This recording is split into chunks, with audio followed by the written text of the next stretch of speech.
Good evening. My name is Cheryl Banks.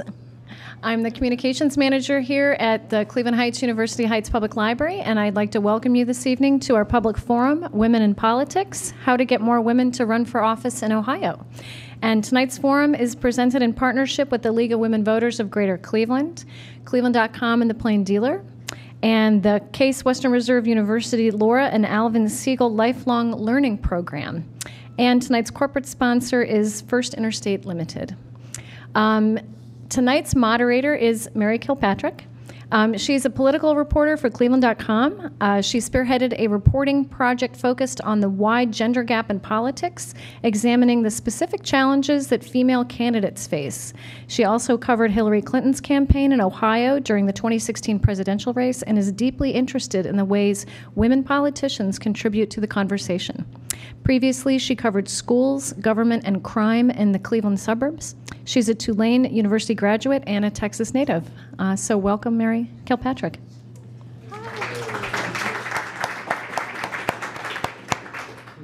Thank you so much for joining us this evening. I began looking into the gender gap in Ohio politics months ago after looking through an online photo directory of elected members of the Ohio legislature.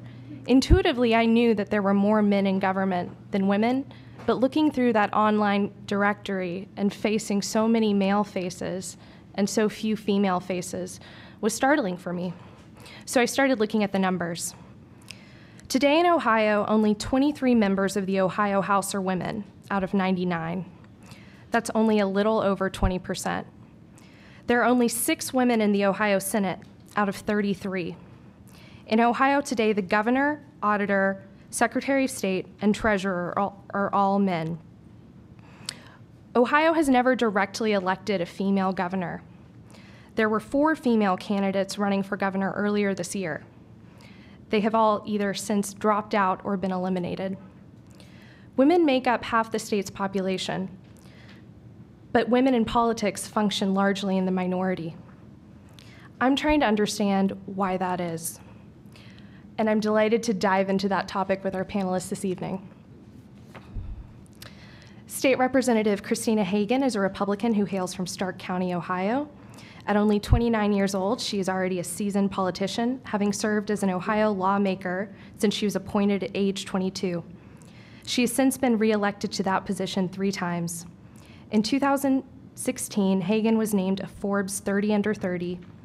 She most recently unsuccessfully ran to be the Republican nominee for the 16th Congressional District. Nina Turner is a Democrat and a former state senator from Cleveland. She currently serves as the president of Our Revolution, a 200,000 donor-strong grassroots organization created by Bernie Sanders in the wake of his 2016 campaign. Turner's name is one of several that have been talked about as a potential 2021 Cleveland mayor candidate. Ms. Turner and Ms. Hagen have little in common politically,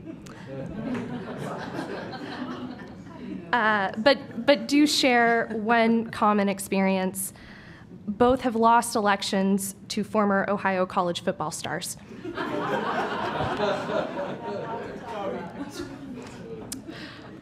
Professor Karen Beckwith is the Flora Stone Mather Professor and Chair of the Department of Political Science at the Case Western Reserve University.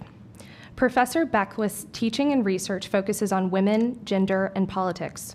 She's the founding editor of the political science journal Politics and Gender and the lead editor of the Cambridge University Press book series, Cambridge Studies in Gender and Politics. She is finishing a book on the gendered process of cabinet formations in 7 countries, titled Cabinets, Ministers, and Genders. Thank you all so much for being here tonight.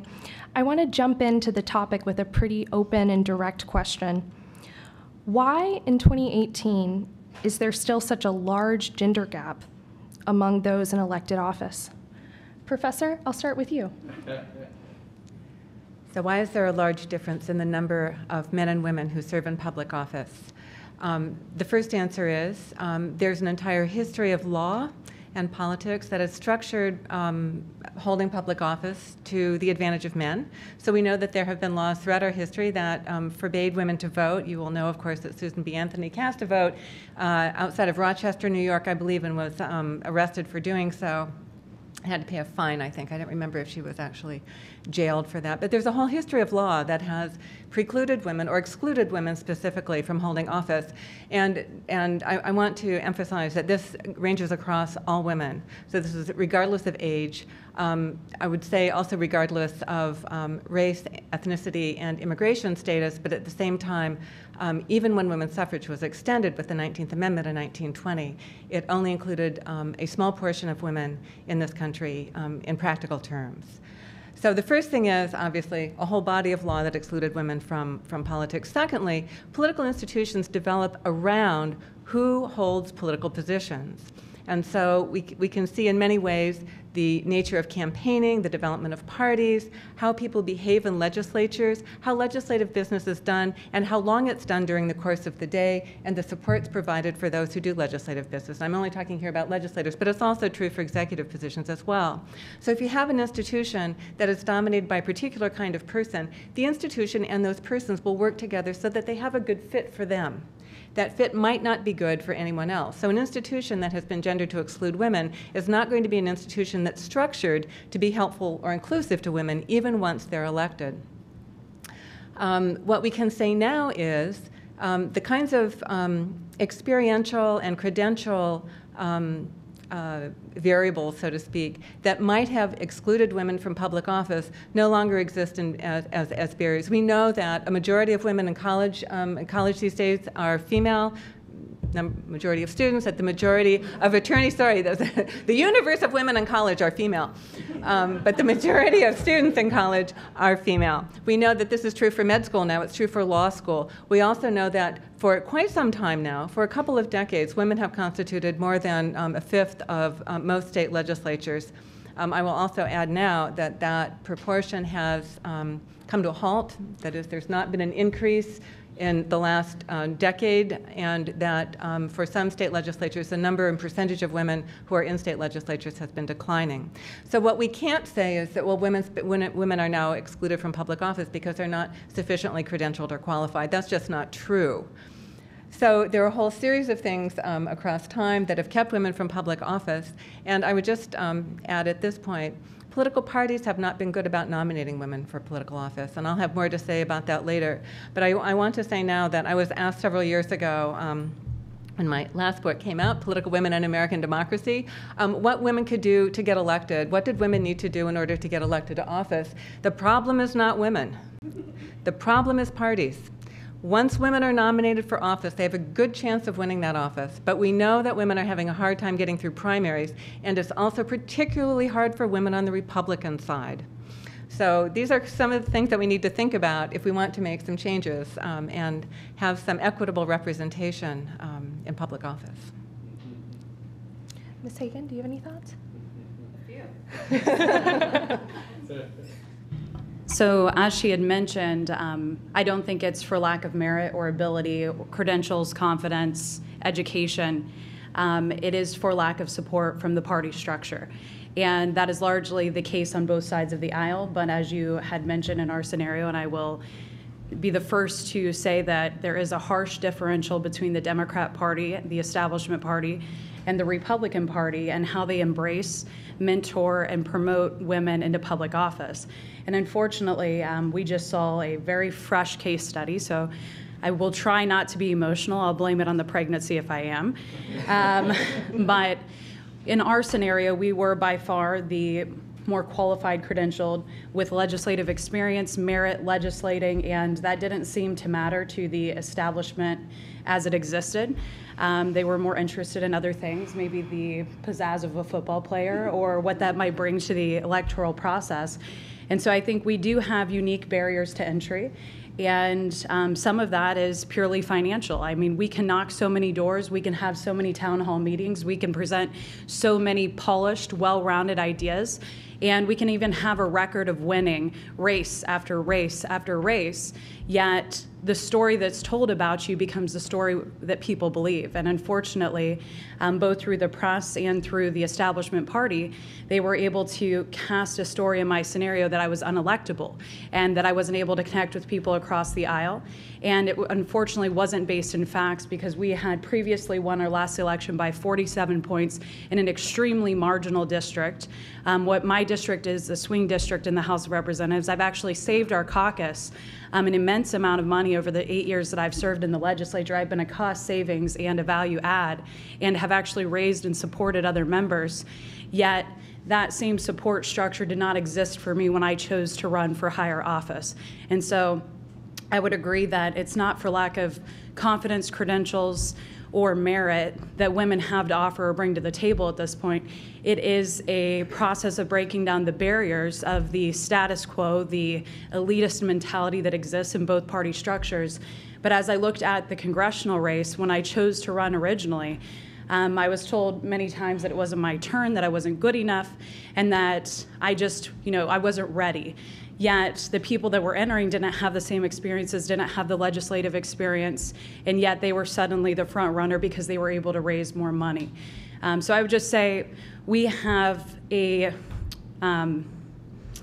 as individuals, as a republic, we have a great debt that we owe women who are willing to step on the front lines, because it is not easy and it is not always welcomed.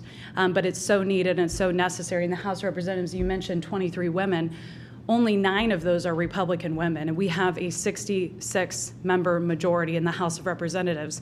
And when I first came in, we had about 11, and that number has shrank ever since. So there's not been an intentional drive to maintain, sustain, or grow that population. Fortunately, I grew up with 3 older brothers, so that never seemed to harm me when I operated in my professional environment. I just went and did my work. And it wasn't until I had a legislative aide that pointed out to me in a bill signing where we had completely restructured some of our legal code, and I had led on that as a non-attorney, that she said, in this picture with the governor at the bill signing, you were the only woman in the room, and there were probably 35 people, interested parties, legislators, and people from the executive branch included. So it is not for lack of our desire or drive, but there is a disconnect in our ability to get our message in front of the people. So I have a deep debt of gratitude to the League of Women Voters and Cleveland.com for putting this together so that we can share our message and hopefully change the dynamics in politics. Agreed. So based on the representative's comments, we have a lot in common. We have a lot in common besides those football players. I know where Mary was going with that. So, if the hunter always tells the story, then the lion's story is never told. And that's really what this is about. And so, even based on what the professor had to say, so if the hunter always tells the story, the lion's story is never told. So, I need to amen just right away what my colleagues here have said, and just really thank Mary, too, for wanting to write about these stories, because we have so many reporters who don't even want to tell these types of stories to pierce our consciousness, and that's really what we're talking about. So to what the professor said in terms, it might not necessarily be illegal anymore. The barriers to entry from a legal perspective in this country are certainly not the same as our foremothers in the 20th century, 19th century, but the difference between de jure and de facto. And what is still happening in reality in this country is that it is still very hard for women to, 1, get the courage to run, and then 2, actually do it. And I love how the professor said it's the party structure, and it is the party structure whether you're Republican or Democrat, because what the structure cares about, first and foremost, is winning. It doesn't care if that winner is a woman or a man, black, white, or someone from one of our other sisters and brothers of color. It just cares about winning.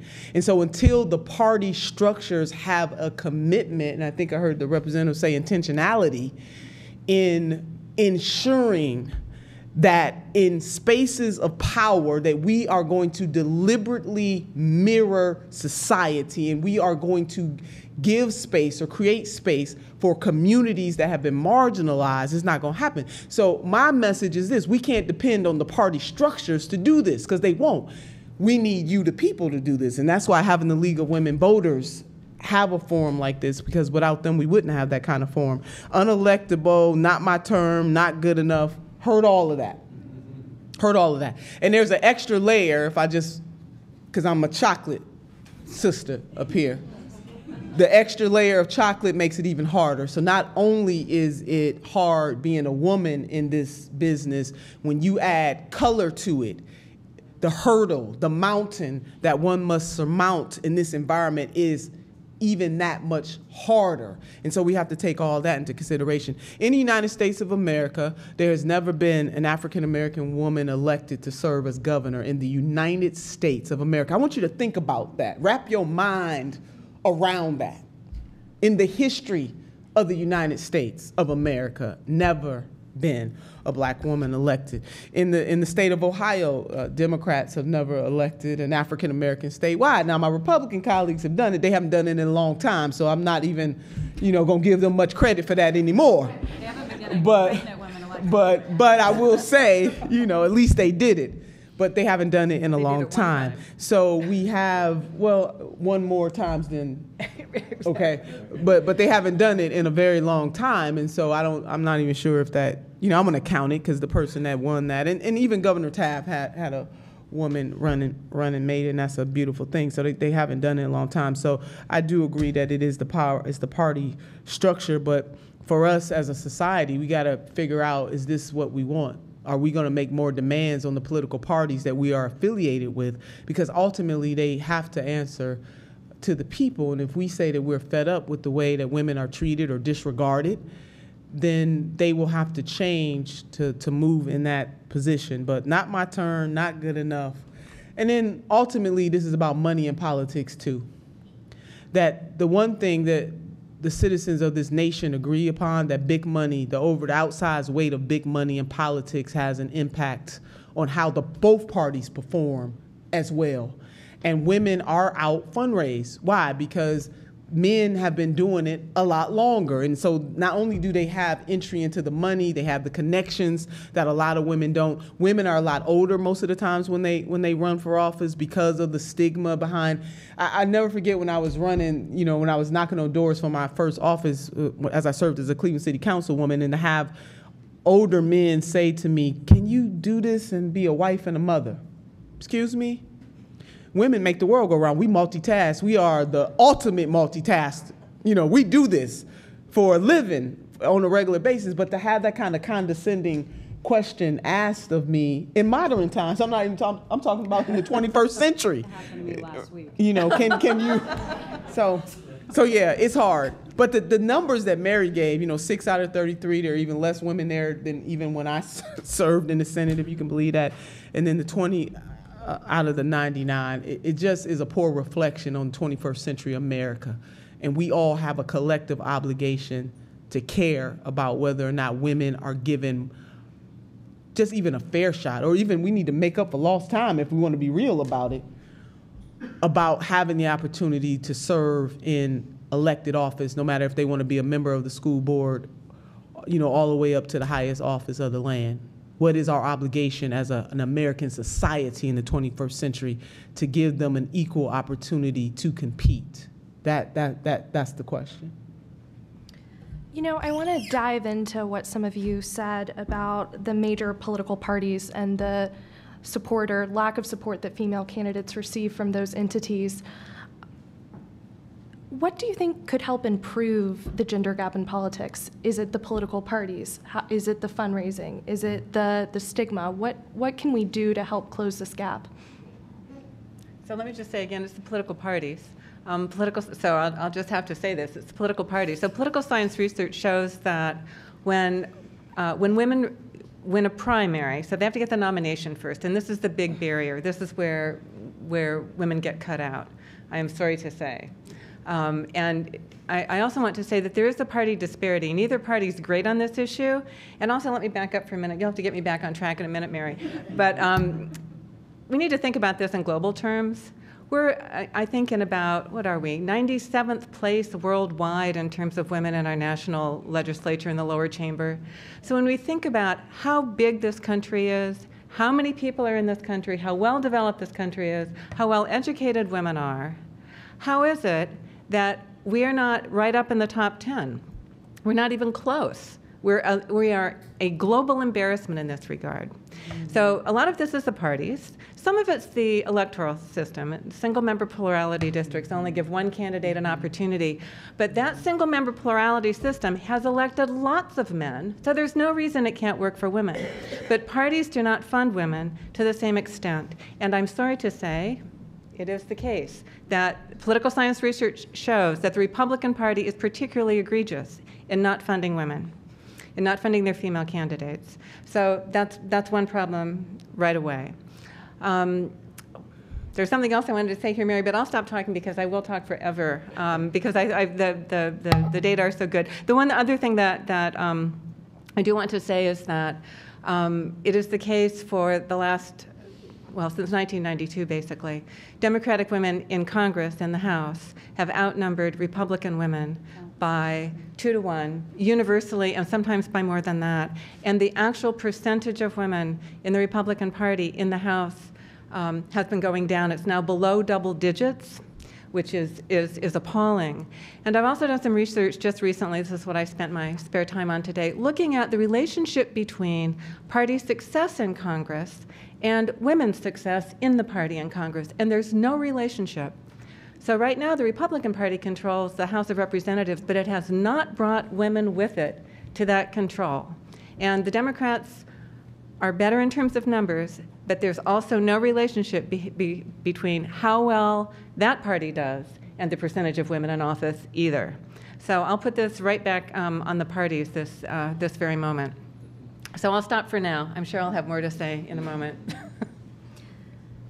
I would just say real briefly, grit, drive, determination. I mean, I was not raised in a household where my brothers were more important than me. We sat at the dinner table together and everybody's vision, everybody's goals, everybody's ideas were valued in the same way. And all of our dreams were, important and respective to us as individuals. And we just have to keep pushing for that in our goals in society. And I think just because the party structure is able to dismount you in one run doesn't mean that you don't run again and you don't have different momentum and different experiences and an understanding how the machine worked against you. I mean, when you're outspent 5 to 1, you need to raise more dollars. We now have a broader base than we've ever had because we chose to get outside of our comfort zone and run for a higher office. We have a national following now. We have small dollar donors that are almost unparalleled to other congressional races in the state of Ohio. And so you just have to continue to get out of your comfort zone, even where there is inherent risk, because that's how you're going to strive ahead and you're going to change the dynamic for women, is by taking the chances that others aren't willing to take. And it means, also taking a sacrifice at home. I mean, my daughter and I didn't see much of each other for 3 weeks, and my husband was working hard around the clock so that we could strike this balance. So having a supportive network so that women are able to do this is so important. It means switching from high heels to tennis shoes to carry your kid in and drop them off to your mother, to get back in your heels to come to a panel like this, even after you had a loss. And there's no real potential voting advantage to be here, but it's important to society. It's just being present and not being allowed to be silenced because somebody was able to outspend you, not letting that change your voice, your direction, or your determination.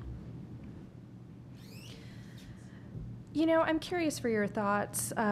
Women just a few months ago made up half the field for governor in Ohio, and they're all out, and they have been replaced by 2 men. Does anybody have any thoughts on that? Mayor, I wish they hadn't dropped out, quite frankly. I mean, it's a personal choice, so I can't tell. I mean, I know 2 of those, women on the Democratic side. I wish they hadn't dropped out. I don't know exactly why they did, but if the calculus is purely, will I be supported and can I win,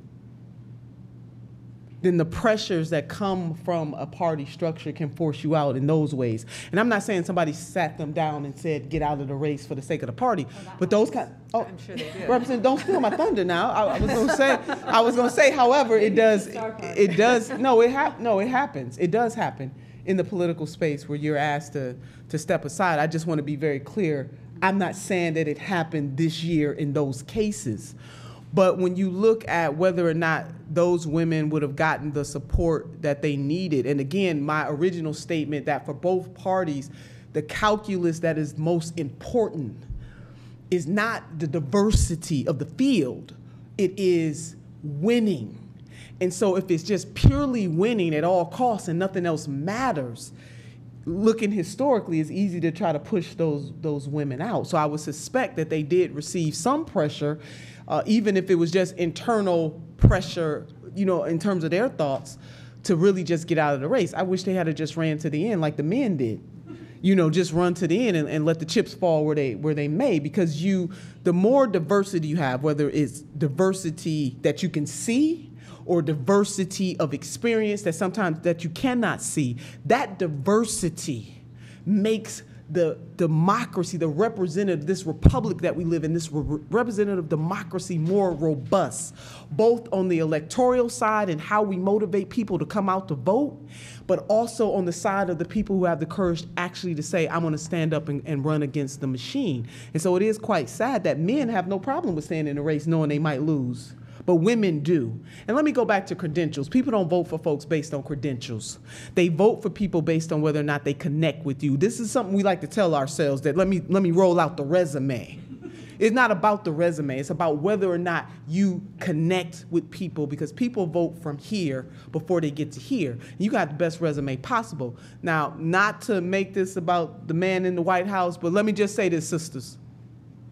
If he can run and win, nobody better ask a woman anything about her credentials.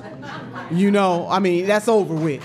We qualified, period. And that's what this is about. It's not about credentials. It's about a male-dominated patriarchal society that has been crafted both in law and in reality to put up various barriers for certain pockets in this country. And those barriers are higher for certain groups of people. And that's just it. And so if you're a woman, if you are a woman, it's hard. And then if you are a woman of color, it's even that much more challenging. So run, ladies. And don't worry about what's going to happen in the end. Just run and let the men get out the race, Mary. Wouldn't that have been nice if some men had jumped out the race for the women instead of the women jumping out of the race for the men? Renacci got out, but he ran for... Right, he had another landing, so I'm not going to count that one. I'd like to say something about parties only care about winning. I don't think that's completely true.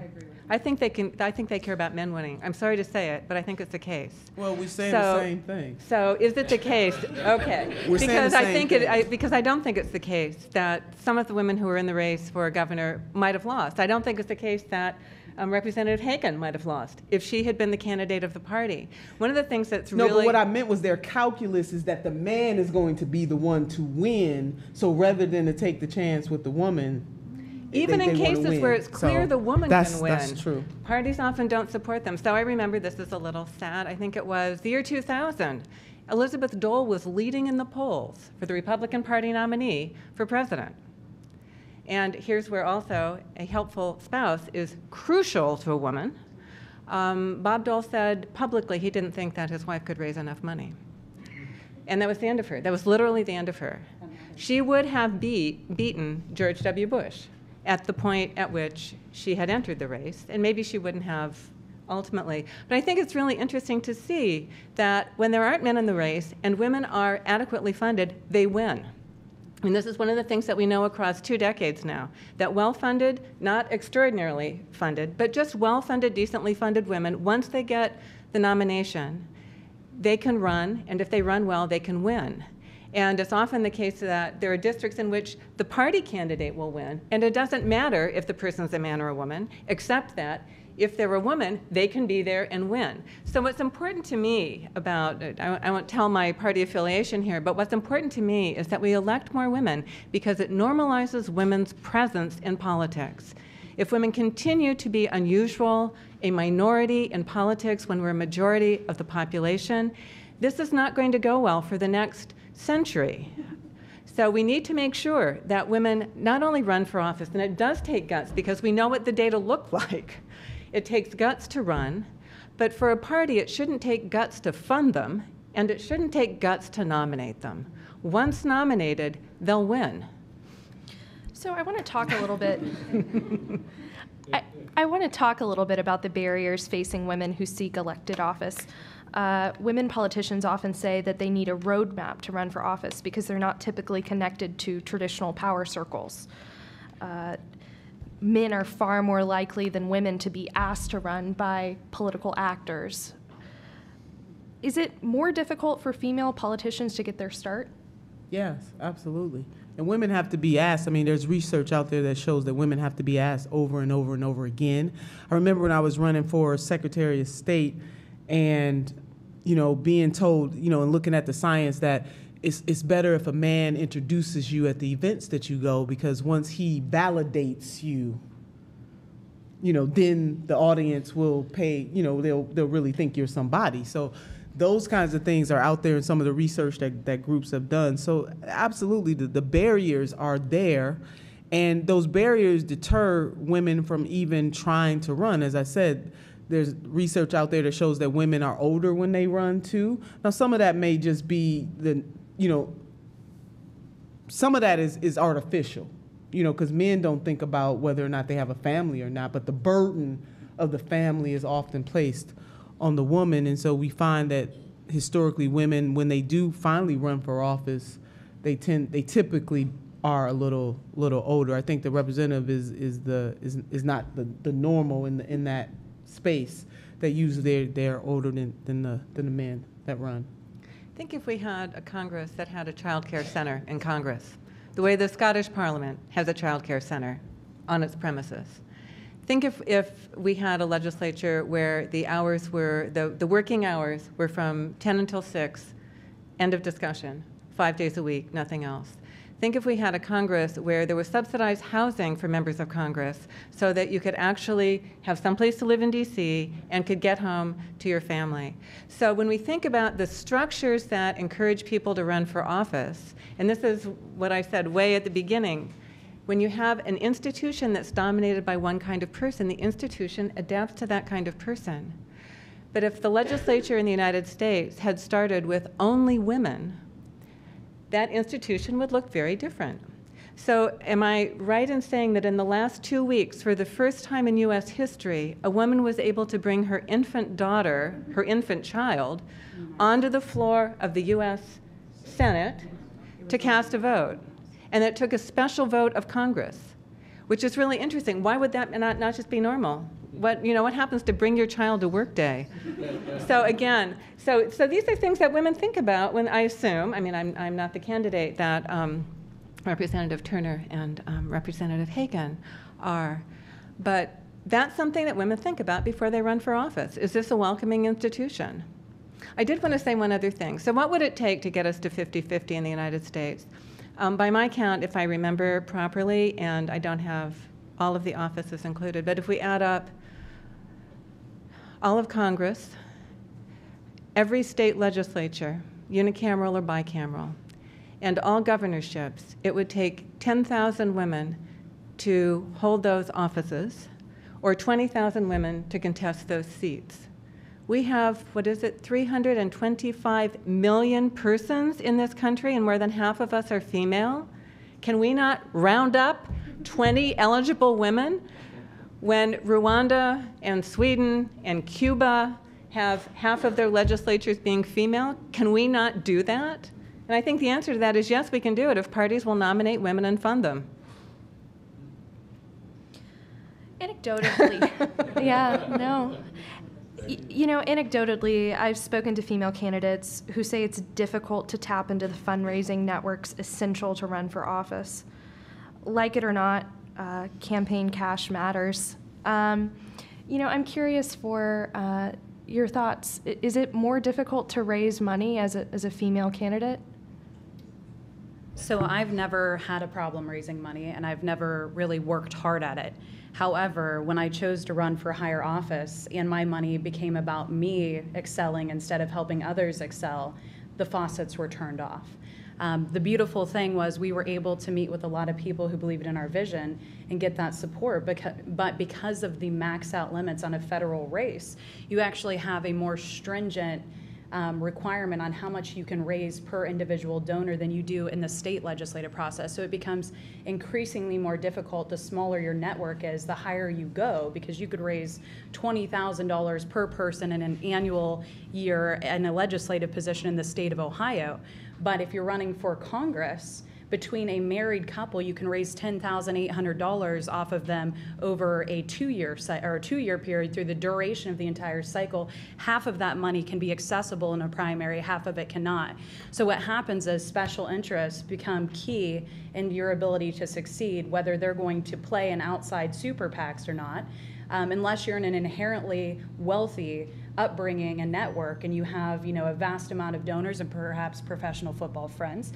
Not to, not to knock people, but it's just, it's not easy. I mean, it is always going to be an obstacle. It's always going to be a barrier.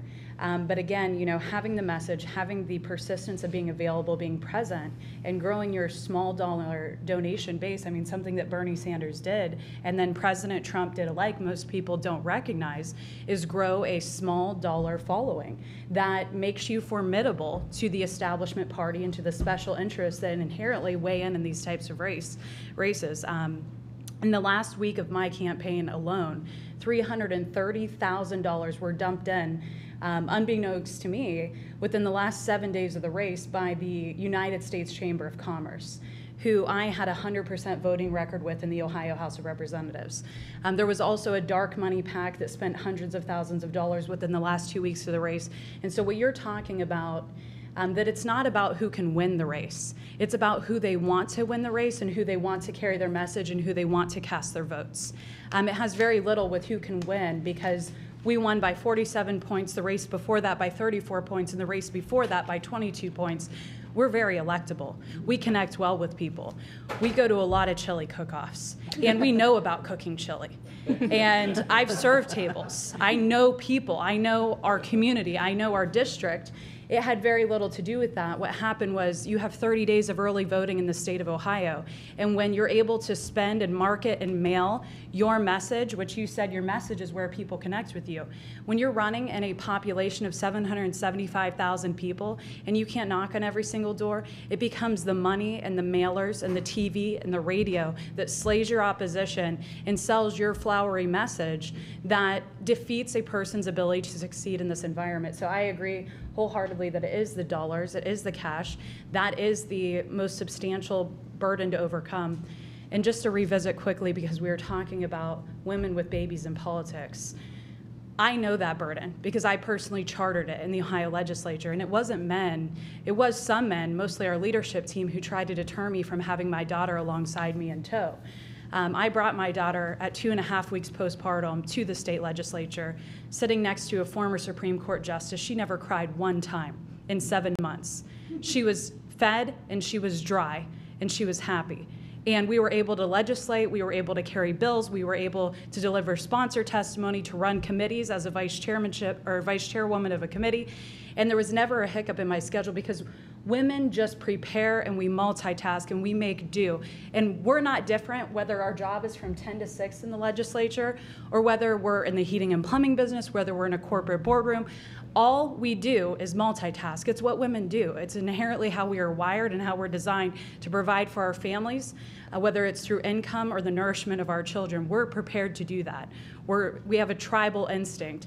And in that environment, I was treated incredibly poorly for bringing my daughter alongside with me.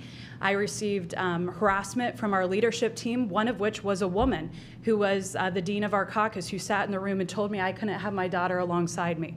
And the legal team was in the room, and we had some of our HR people in the room, and I said, what rule are you referring to? Because I know the law, and I can't have my daughter anywhere where I'm otherwise permitted to be. And they started backing down when I had the knowledge and the power and understanding of where I could be as a woman. And now there are baby changing tables in the State House, in the members' lounge, in the women's restroom. There is a mother's room in the basement. I mean, when my father served in the legislature, there were not handicap accessible hotels in the state of Ohio. It was not mandated. Until people see where things are wrong and there's somebody willing to stand for what is right and what is necessary for everybody to be a part of the process, things don't change. But you just have to be present regardless of how substantial the odds are that are set against you.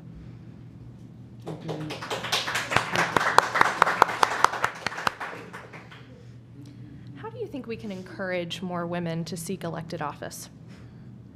Don't show them what they do to you. I mean, have the conversations. It's important to start. Forums like this are really good. I know I make it my business to encourage women to run. But, you know, I think the representative brings up a very good point. This is also not necessarily always about gender, but it's also about mentality, because women can be just as vicious towards other women. She gave an example of how, you know, it was a woman leader where you just think, again, just looking on the face of things, that she would have some compassion for your situation as a woman, and that's not necessarily so. We have to groom up and build up allies, whether they're women or men, in terms of pushing and seeing the value of having women serve in elected office. So this burden is not just for women. The burden is for conscious-minded folks in the United States of America to say that the time is past due for women to be able to compete and to compete with support. So we have to encourage women to run and to really mean that, and to tell them the truth about how high the hurdle is going to be and what they're going to have to surmount.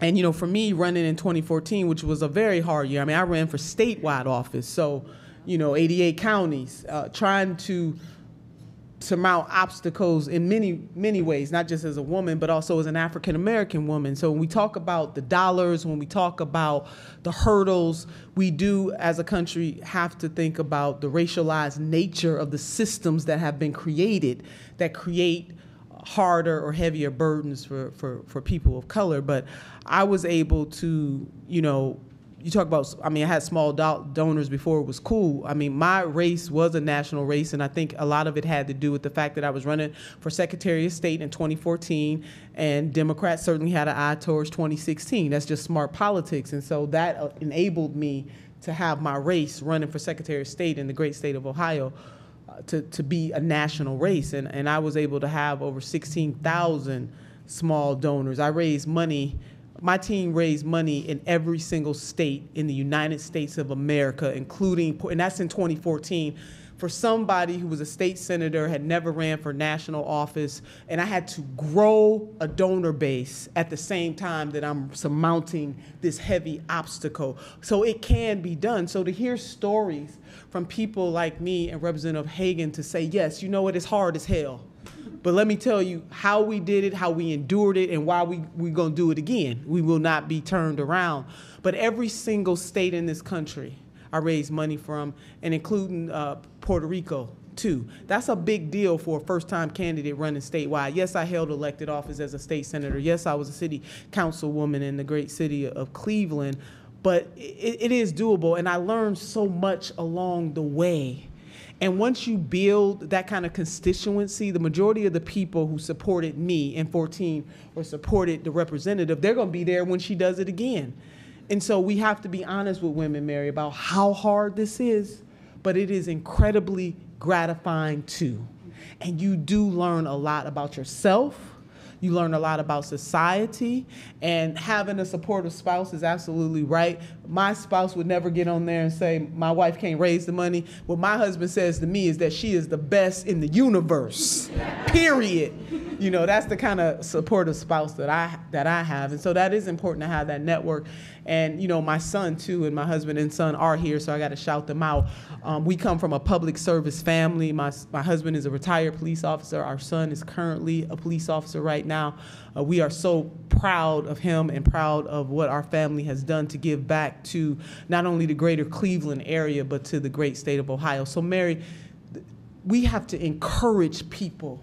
You know, my dear friend Rosario Dawson once said, and I can't take this quote as her quote, but she said this. She said, I am here to encourage your courage. And that's what we have to do for women. And that's also what we have to do for men, because they are being spaces that we're not in. And we need some men in rooms to say, you know, this is not right. We need more women. It can't just be women. So in the words of my friend Rosario, we have to be here to encourage the courage of women to get out there and run. I have 3 suggestions. One is, say to political party activists, why don't you nominate women for office? Why are you nominating a man again for governor? Why are you nominating a man for Congress? Why are you nominating this man? Why don't you nominate women? And we can extend that. Why don't you nominate women who are diverse in racial and ethnic terms, and in age terms for that matter? So that's the first thing. It's a little naming and shaming maybe, but challenge parties to nominate women. It's wrong not to do so. Other countries do this, and they seem to be perfectly happy. We can manage this, and we certainly can't believe that political parties in this country think that American women are not as capable of women as in other countries. So the first is, ask some questions of political parties and make them change their behavior. Secondly, encourage women to run for office. And when you do so, start young, early and often, and say, you should run for office. You would make a good mayor. You would make a good governor. What are your plans when you finish college? Maybe running for office would be a good thing. Maybe you should think about a campaign that you can get involved in. So these are suggestions for pathways. And then thirdly, when you make these suggestions to adult women, hand them a check. Hand them some money. So almost all my public speaking since 2016 has been, for young people, get ready to run for office, and people my age, get your wallets out. So just real briefly, I apologize, she's right. I mean, and we as women are less likely to ask for a check because we're just used to working, and we don't expect, we don't expect that connection to occur, but it's so necessary. But something I've done in the legislature as the youngest female to serve in the history of the state is try to pay it forward. And I've done that by always extending myself to all of my classrooms and all of my public schools, all of my charter schools, all of my private schools, just if they want us as a resource to help engage and create an energy with the youth, regardless of gender, that they have a responsibility to civic engagement in our republic. And we've seen a lot of people through all walks of life that have come to the legislature and participated in government because they didn't really know it was the people's house until someone told them it was. And we've also hosted a Ladies in Leadership Forum on an annual basis, and when the young women come, they say, we wish this happened 2 or 3 times a year so we could have the engagement and the encouragement and understand the data and understand what we're up against and what the obstacles are, because I do believe that knowledge is power. When women know and understand what the obstacles are, but also understand how great the need is, they will step up to the plate to fill those deficits. But we have to present them with the encouragement and the confidence, and sometimes like the basic wraparound services, like you're saying, the financing, because it's one thing to believe in somebody, it's another thing to help them and encourage them in a way that is tangible for them to be able to connect their message with the public. I feel like we've touched on some of the barriers and challenges that women politicians face, when they're running for office, or even, when they are in elected office. But I'm curious, do you think women politicians face a different set of challenges sometimes than their male counterparts? Absolutely. What? Absolutely. I mean, even the way that we are judged is different. So the way that we're dealt with is different. I shared that first example in running for council about, are you going to be able to be a wife and a mother? When it comes to our dress, the way we dress, I think there's also a rule in the Congress that women can't wear short sleeves, or something like that in the Congress as well. But all of that is just nonsense. So now you're gonna tell me how to dress. But same thing, running for office and maybe having on a short sleeve shirt and having people of a certain generation look at that as not as professional, or having women say, this was said to me when I was running for Secretary of State, you got to have a suit on all the time. You can't wear dresses, like the commentators on TV. You got to have a suit jacket on. Well, who said that I have to have a suit jacket on? So men are not judged in that same way. Or, even in election, even with Governor Sarah Palin, and no secret here that I certainly didn't agree with her policies, but from a woman's perspective, the way that she was treated. Yeah. And even Secretary Clinton, for that matter, any woman that dares to step out there in that way, whether they're going to be judged by their hairstyle, or whether they're wearing pantsuits and not dresses, or they're wearing dresses and not pantsuits, they got on short sleeve shirt or not, is the dress, a maxi or a mini? Foolishness. What the citizens really want to know is what you stand for and what you're going to fight for me. But we have people who perpetuate that. Women will perpetuate that. Hear me clearly. A man didn't walk up to, the men in the short sleeve, but also had women say the same thing. So those are the kinds of examples. When I served in the Senate, I'll never forget one of the chairmen, and unfortunately I served at a time where, Republicans had supermajorities, so they didn't need Democrats to, we didn't have to come to the floor for them to conduct the people's business. But I'll never forget I was on Judiciary, and I was challenging something that was happening in committee with the full weight of Robert Rules of Order. And, as I like to joke, I'm not an attorney, I just play one on TV. I know the facts, I know the rules, and I am an extraordinary orator.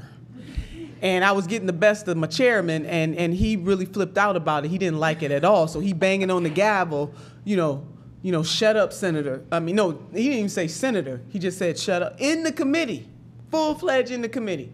My husband was in the back of the room, and I was eyeballing him just to make sure that everything was cool.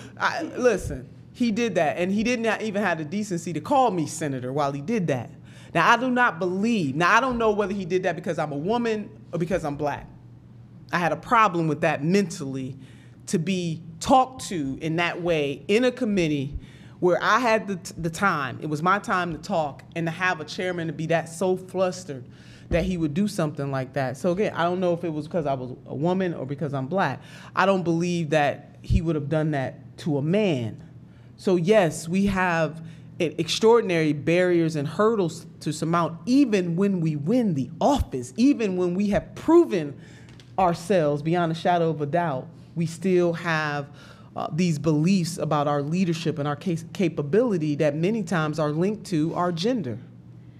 So I have the similar double threat in a different way, young and female, often mistaken for a legislative aide. That's fine. It's easy to stay humble. But in the process, at the beginning, I would run into the same representative that I'd sat on a committee with for 6 months. Actually saw a sign on the way in, we're good friends. Sit across the aisle, but he said, you keep working hard on the elevator. And we got on the elevator every Tuesday at the same time, went to the same committee together, vetted the same bills. I sat right across from him, and he said, you keep working hard. And I said, okay, I will keep working hard. He said, no, you're a hard worker. I can just see good things in your future. And I said, all right, Representative, thank you so much. And he said, no, I'm serious. You keep working like you work, and you'll be a representative one day. And I said, sir, Representative X, I'll spare them the public indecency of being harassed later. I said, sir, I am your peer in the legislature, and I serve alongside with you in the committee we'll be in at 10 a.m. that we've been serving in for 6 months together. Now, these sort of things, still kept happening after a couple of years, and what I chose to do was just be an expert in knowledge on all of the committees that I served on, so that I could not be ignored, because my obvious understanding of the issues would outweigh my youth or my gender or anything that could be a deterrent to anyone who thought I had something important to say. And I'll never forget, we were at a forum with the Hospital Association or something over in Suma and Akron, and it was a legislative panel with the executive board of the hospital, and a former congressman was there who was serving in the legislature. And he got so hot and bothered because I asked a question. I thought it was a pretty good question. I try not to ask stupid questions. And I asked a question. It was related to Medicaid expansion and what was going on in our hospital systems.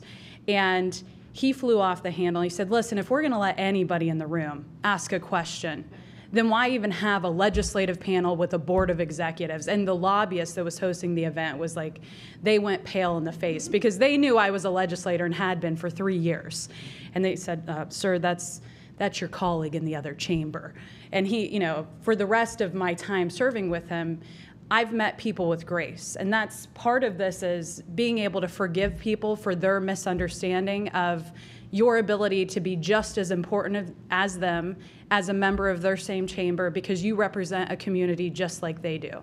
And it's, you know, it's just about being present. I think providing grace where people fall short and continuing to be present in an intelligent way that cannot be denied. And your gender, your color, your age, your, you know, nothing about you can take away your knowledge and your expertise of the issues, because that will outshine any deficiency somebody tries to create for you, I think, every step of the way. Or at least that's been my experience. But gender, you know, I mean, it does create those problems. But I always think for all of the things that I have cutting against me, I consider them assets in other ways.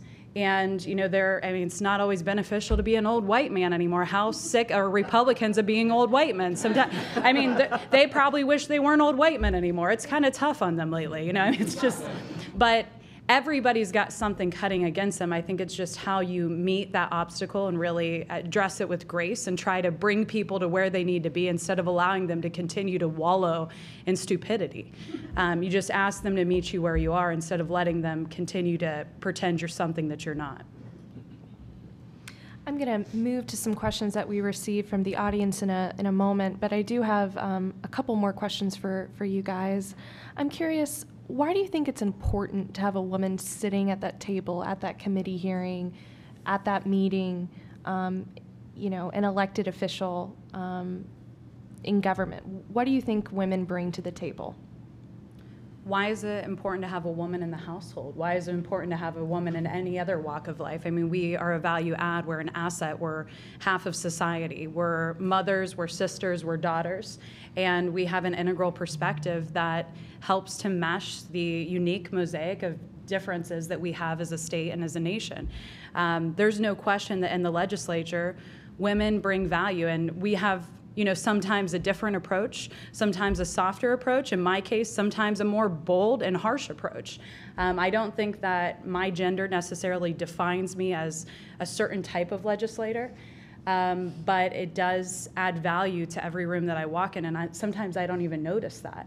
But I get a call from a former legislative aide who says, you know, I'm working for such and such legislator now in the federal legislature, and I really miss working for you because you cared so deeply about the people that you served. And I do think that women have a uniqueness in the level of care that we provide to the constituents that we serve, regardless of what their ask is, regardless of what their call is.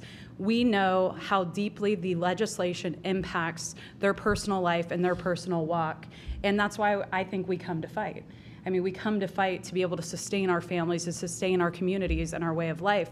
But women uniquely provide a voice that only women can provide by being present. And so it's important.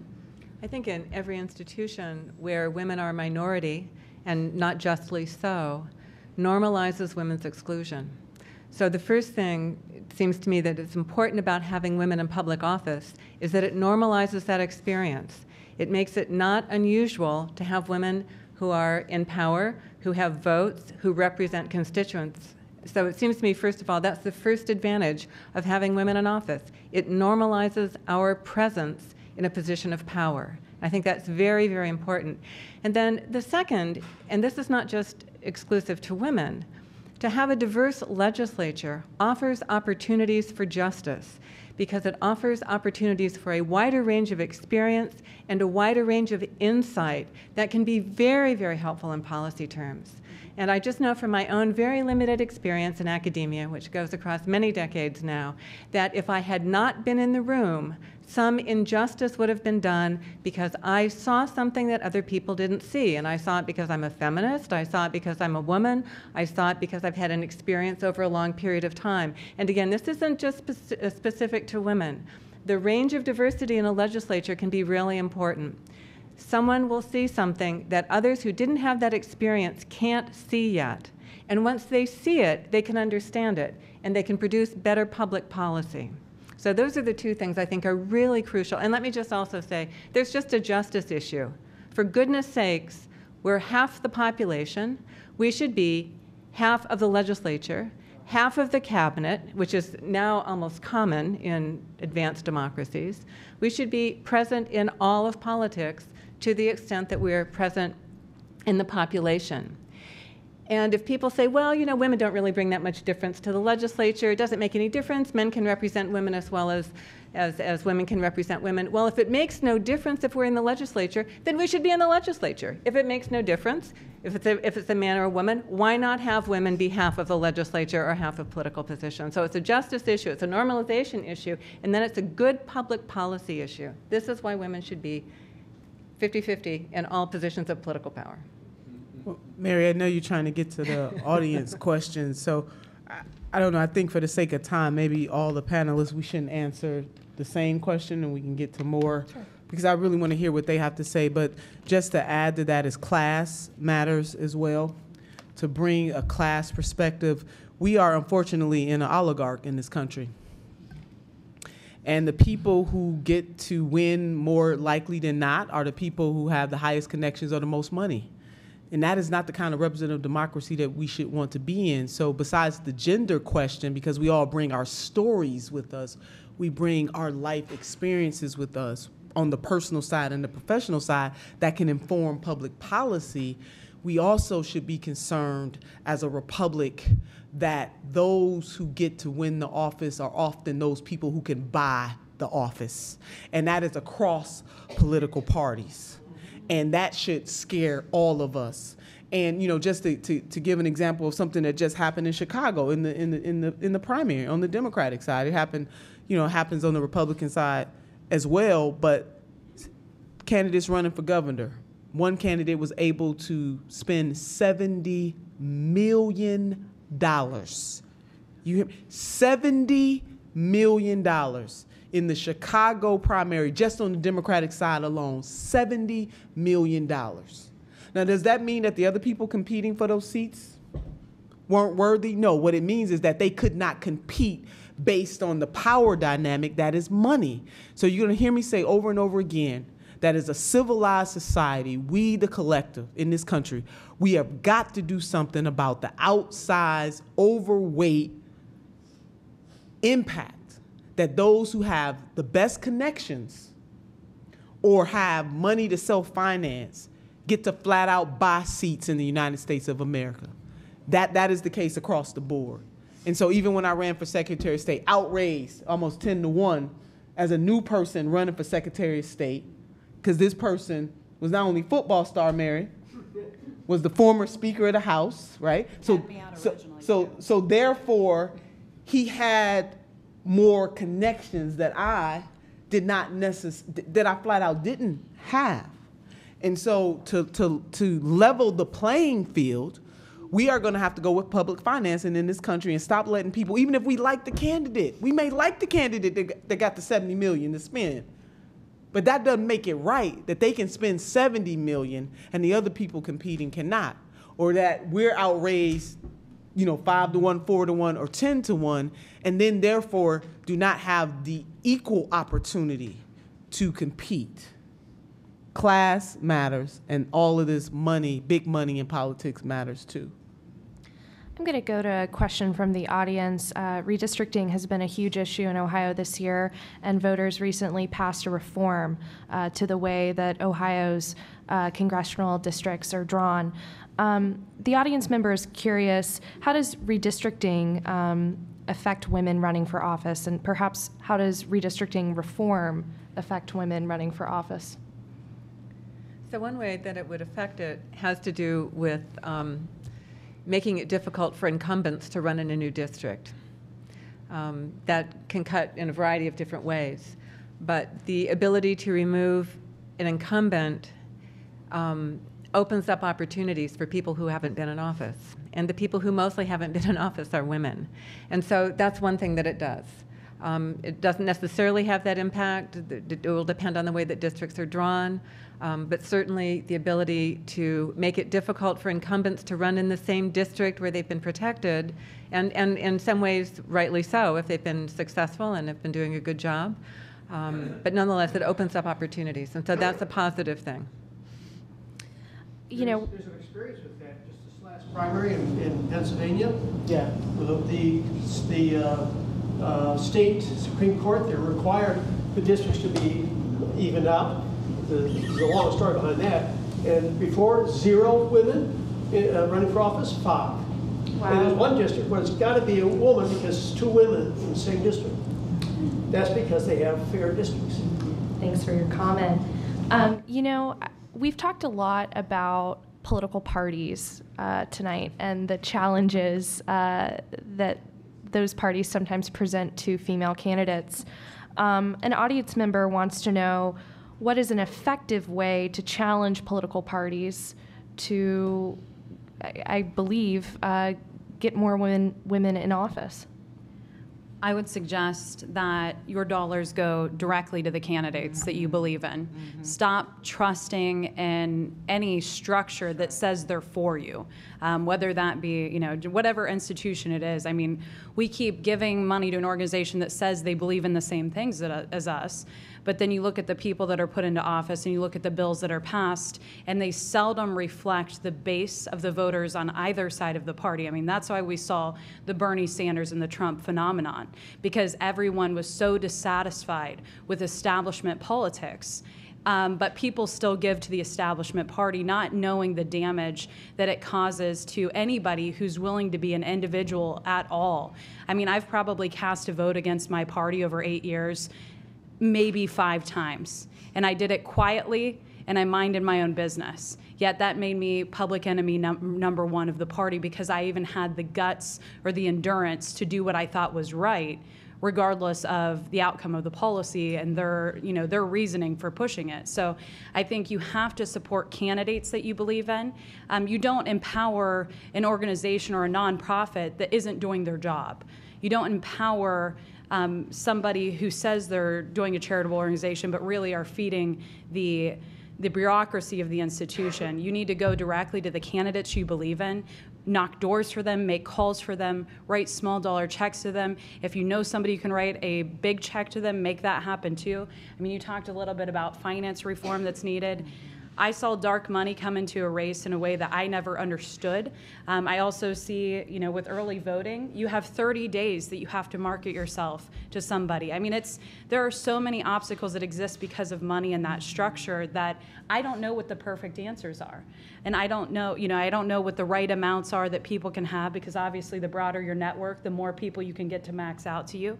And if you come from a middle income family, if you're raised in the apartment above your family's small heating and plumbing business, you don't know a lot of millionaires. It's just not the network you grew up in. So I agree with Nina that there just needs to be reform in some fashion, but really empowering individuals versus a structure is the only way that we take our parties back, and it's the only way that we take our country back from special interests and the elitists, quite frankly.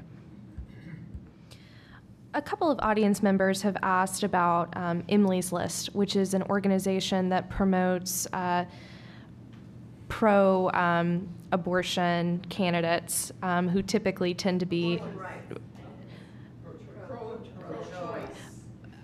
Okay, well, I'm going to say pro-abortion.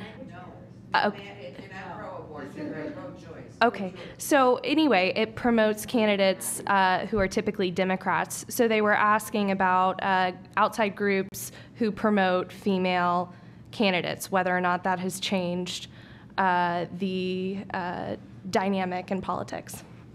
The claim is that Emily's List has done a great deal for Democratic women. And my recollection, there may be list members in the room, Democratic candidates who are pro-choice and pro-ERA, those were the standards. Susan B. Anthony List is pretty much the same, but on the other side on the abortion issue.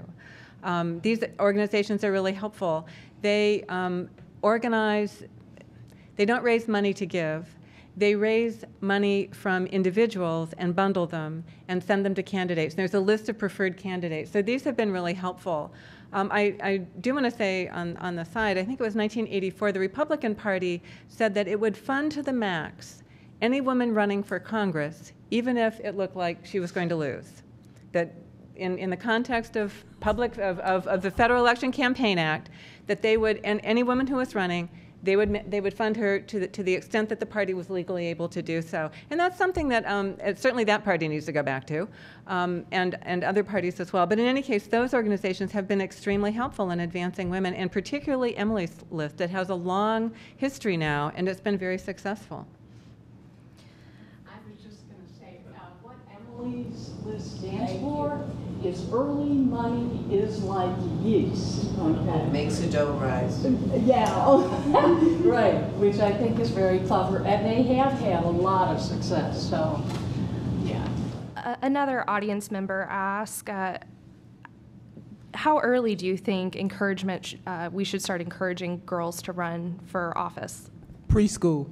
As soon as they can speak. My daughter's ready. She's 2.5. I mean, she's running our household just like when I came out of the womb. I mean, we have inherent leaders. You have leadership. I mean, she's a force to be reckoned with, but it's about harnessing that drive for the good and just letting them know what they're capable of. But I don't think it's ever too early to encourage a young woman to accomplish any dream she has ahead of her. Yeah, it's like any career. We got to see running for office as part of a career path, just as, you know, being a doctor, being a lawyer, being an engineer, being a nurse, being a teacher. All of those things should be in the career path. So we should definitely encourage our young girls. And the reason why I asked that question is because when I graduated cum laude from Cleveland State, it wasn't until a young lady who worked in the HR department who told me that when women come into the office, we never negotiate. And if it wasn't for her, I would have not negotiated my pay. And I was 30 years old.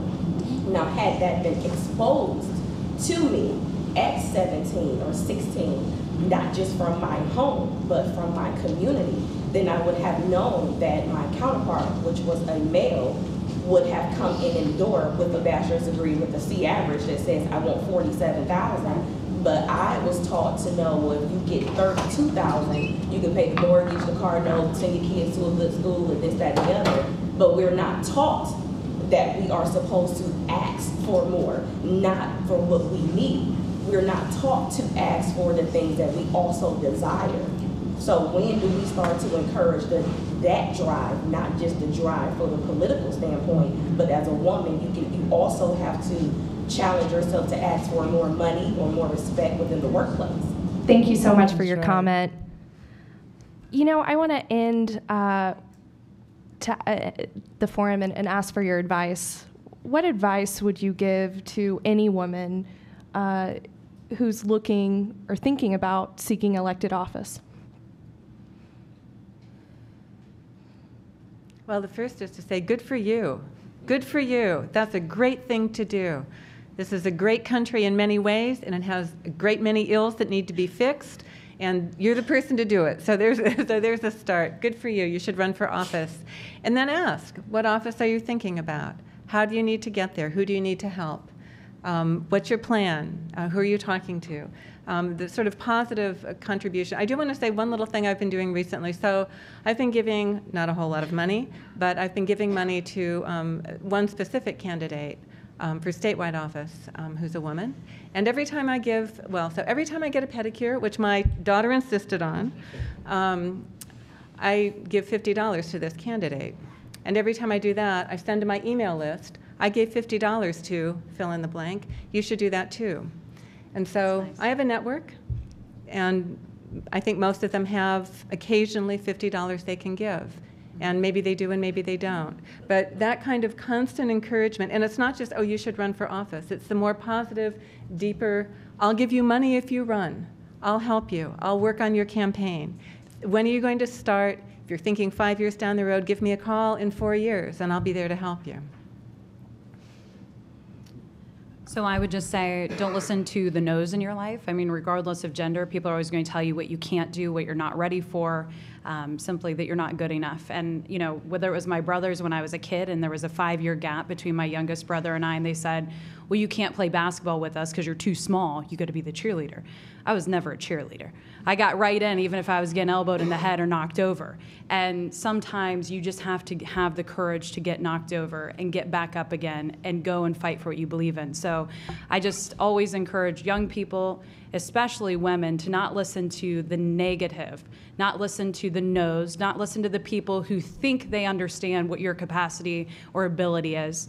If we listened to that one gentleman, we knocked on his door and he said, well, I really like her and I like all of her policies, but I just can't believe she could go to Washington, D.C. and be able to manage her household with a toddler at home.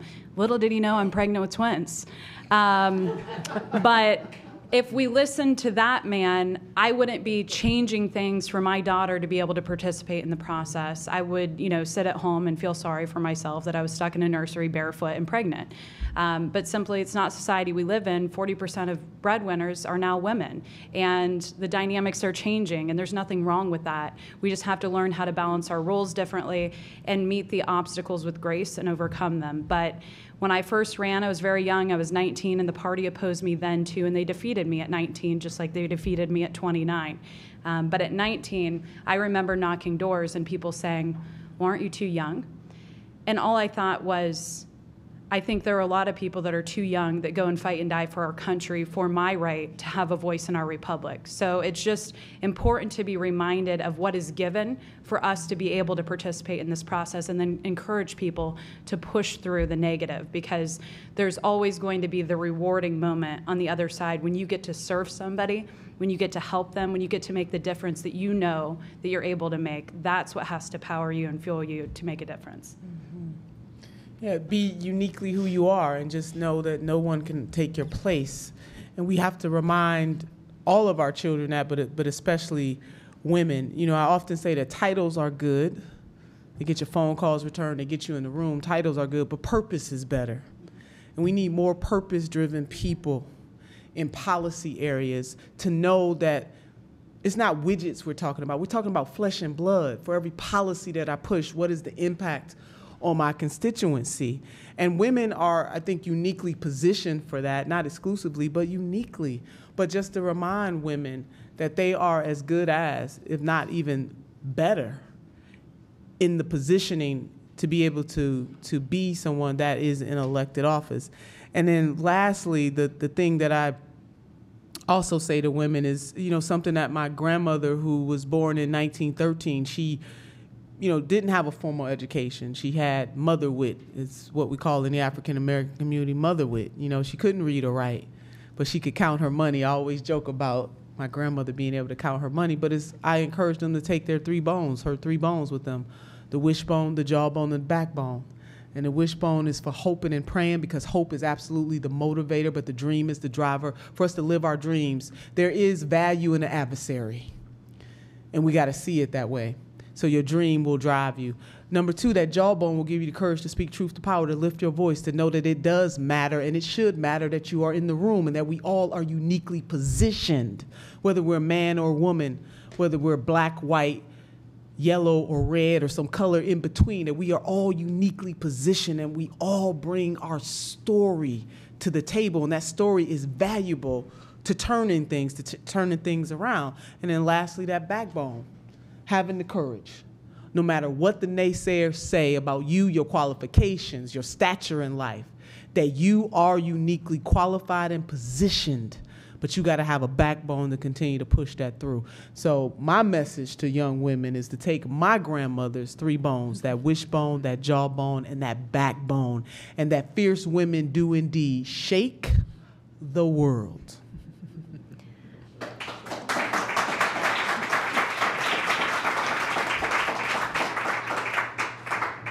I'd like to thank our panelists so much for joining us tonight, and thank you all for coming out. We really appreciate the conversation, and I think it was a good discussion. Thank you.